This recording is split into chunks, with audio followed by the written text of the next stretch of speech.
because that is very different. That situation is coercing people into surrendering their bodily autonomy in order to be granted what is effectively a permission slip to move around in society. Our freedoms are not contingent on government permission. We do not ask the government for permission to be free. Our freedoms are inalienable, and the government has no right to take them from us. They never did. This glorified permission slip to buy food and interact in society, otherwise you'll be discriminated against, marginalized, ostracized, and left to die. That's what it is. Okay, you're being held at needlepoint. You're being held hostage. It's comply to the needle or else. This is medical martial law. Basically, the so-called health experts, the government, the media, they will claim every so often that there's a new viral strain on the loose. They're already doing it. It's time to update your health passport with a brand new jab. So on a regular basis, you'll have to be injected by a booster shot, or otherwise your health passport will expire, just like your car's annual roadworthiness test. Alright, that's just the intro. Three things to say, so bear with me.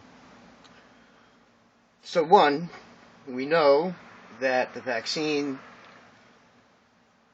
is not a vaccine. You go right to Moderna's website and it says operating system.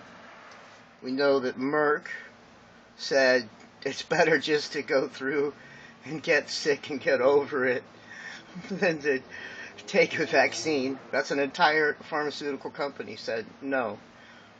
It doesn't make them any better in my book, but it's kind of interesting that they would even make that statement. And we know that the side effects from the vaccines are 6 or 60,000 times more probable than COVID COVID problems. 6,000, maybe 60,000 times more likely to happen. We know that people after they got the jab caught the flu and died. We know that people that got the jab caught the flu. So there's something to be said for that. Now about this operating system, this is still topic number one. About this operating system. So like the big thing that's been going on for the last year is people who are aware that there's a scam happening to us are calling normies sheeple. Well, this mRNA, this Mr. Nah,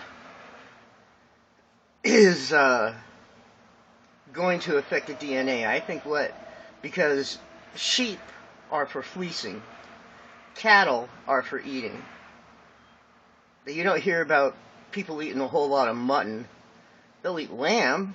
Lamb is good, but generally not mutton. Mutton is not. It's like the last thing that a sheep is good for. Because what you really want is its wool. And you want to shear it for a long time. So sheep are for fleecing. Cattle are for eating. And the only thing that a cow does is produce milk and get fat enough to be killed. That's it. That's all a cow is good for. And then you can make leather out of its hide. Yay. And milk is good, right? But there's not a whole lot of free-range beef milkers out there. There might be some, but that's got to be the most uncomfortable thing in the world. Waiting your turn to get milk. So that would be a very small operation there, free-range milk. And So what if this... Ow, ow, there we go. Um, RNA jab is to turn the sheeple into goyim, into cattle, human cattle. We know that the World Bank has an entire agenda for us that's supposed to end March 21st, 2025. I mean, like, this is all documents. It's not, I'm not making this up off the top of my head. I didn't randomly choose March 21st. And that they tried to bribe Belarus with nearly $1 billion, $990 million. That's a ton of money. That was personal bribe. That wasn't like for the country. That was to him. Now, of course, I'm speaking, so I have to clear my throat and cough and breathe fine until I start speaking again. And so that was point number one. Point number two. I talked to the meat guy today at my grocery, and I asked him some questions about how short is the meat right now, because I'm understanding that there's a lot of places that are short on meat. And he said he ordered 20 boxes, not boxes, cases, and he got 5. And he was a little dismayed by this, because that's not enough to sustain our grocery even. And then he remembered about Texas having the problem, people are not being able to get out, let alone cattle freezing to death. I don't think a whole lot of cattle froze to death. I don't know where that thing comes from. I think maybe a few did, but not very many. Cattle are pretty resilient from what I can tell. You ever see how thick a deer's hair gets in the winter up north? It's not very thick. So cattle can handle it. And then he also brought up to me that he got less pork as well, but he figures that's because since there's less beef, people are buying more pork, and so therefore there's now a pork shortage, which I would like to tell Ice Age Farmer. But how do you talk to someone that has 500,000 viewers and probably 10,000 emails? Oh, I got this information for you. And so then I asked him about if there was any projections, because we talked about them like dumping out 1 million plus gallons of milk every single day in Texas because they can't ship it out. We didn't talk about the grain factories not having electricity for their elevators and stuff. But we did talk for a moment about the milk as well. And he was like, yeah, this is a shame. And I said, well, is there a forecast? Because I was told that this is going to lead it to a future. And he was like, oh, I wouldn't doubt it. Okay. Well, there you have it. That's from my groceries butcher. The head butcher, whatever you want to call him. And he's been doing this. He just got his 30-year anniversary party at our store. That's how long he's been doing this for Food Lion at that. So he's got a clue. Sorry about clearing the throat all the time. Third person I talked to today about stuff is, she's like the chief price checker person during the day. I don't know what else to call her. So what she does is she goes around and she updates all the labels for the items. So like while I was talking to her, the price of a 6-pack of Coors Light went from $7.99 to $8.49, right in front of my eyes. And I was saying, how much do you think prices have increased since this time last year? And she said, a lot. and she didn't have a duping delight smile or anything. My voice is more chirpy than her response was. And so then, since she said that, I continued the conversation, and I said, well, so something that was like $3 last year is $4 this year? And she said, yes, very much so. I said, so something that was $1 last year is now, is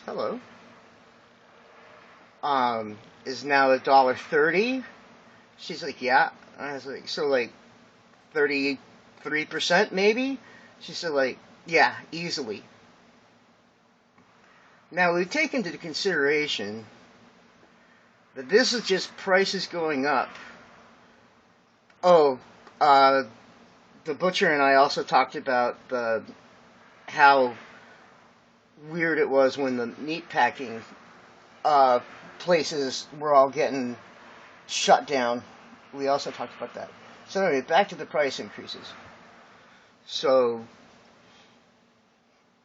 if this lady who does the pricing, the labeling for everything in the store, and she's been there longer than I have, and I'm coming up on my year. I just got my review today.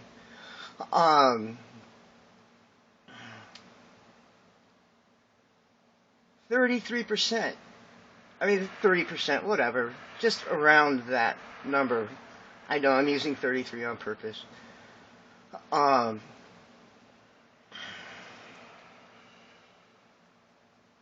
So that means your dollar has lost 33%, and you did not get a 30% raise. Okay, now that's only at the grocery. Who knows how much the price has changed for other things. I think I'm still buying knives and swords for about the same price, but they all come from China, so that's a different thing.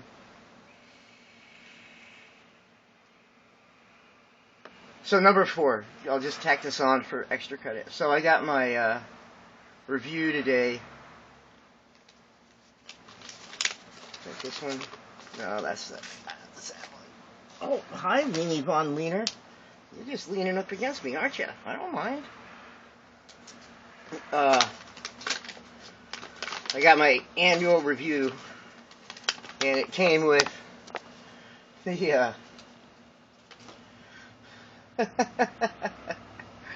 receipt of verbal warning. Really? I only get in trouble once a year? That's cool. And because I'm late all the time. Out of the last 21 shifts, 14 I was late. And he was sort of like, do you need to work at night? I was sort of like, no. How about I start at 8? Because I'm always there before 8. Well, not always. Most times I'm there before 8. It's very, like, if you looked at how many times I was there after 8, we're talking a handful. But he's, oh, no, I need to have you here at 6. And, but he didn't say anything about that when I was hired for 8 o'clock. And it was just for 2 weeks that I would be coming in at 6. And then it was forever, with no reparations. And so, other than that, I have an absolutely glowing review, and I appreciate that. Um, but I thought that was pretty funny, you know, like, hey, you're here at 7. We need you here at 6. I'm all like, I need to be here at 8. You know, but I can't tell him I'm up at 6 in the morning for exotic cattle. You know, I'm up before sunrise for them in a heartbeat. That's not a problem. Filling their water, because they need me to do that stuff. The animals need me to do that stuff. The store does not need me to be in at 6 in the morning gathering trash and cleaning door handles. That's not a need. Sometimes the bathrooms are needed. They need to be done. But that's just so bizarre that he's like, but the company needs you, and I'm getting in a lot of trouble for you being late. And I'm like, pass the buck on. Pass it on to the person that's late. Question me every day, why are you late today? You know, be like, you know, like, but he's got one of those things the placard on his desk. It says, most okayest boss. And he is the most okayest boss. I did offer him again to do the inventory for the janitor's closet and give him projections based on our use. So maybe he will. But then he reiterated something about I had to follow this checklist, and I'm like, I know the checklist. I wrote the checklist. I improved on the checklist. I do that entire checklist, and I do all the other things that have come into me needing to have someone do them, and I being the only person that's otherwise here, because they only hire teenagers, and nobody stays there for very long, it seems like.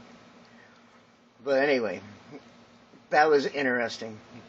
I might have another video about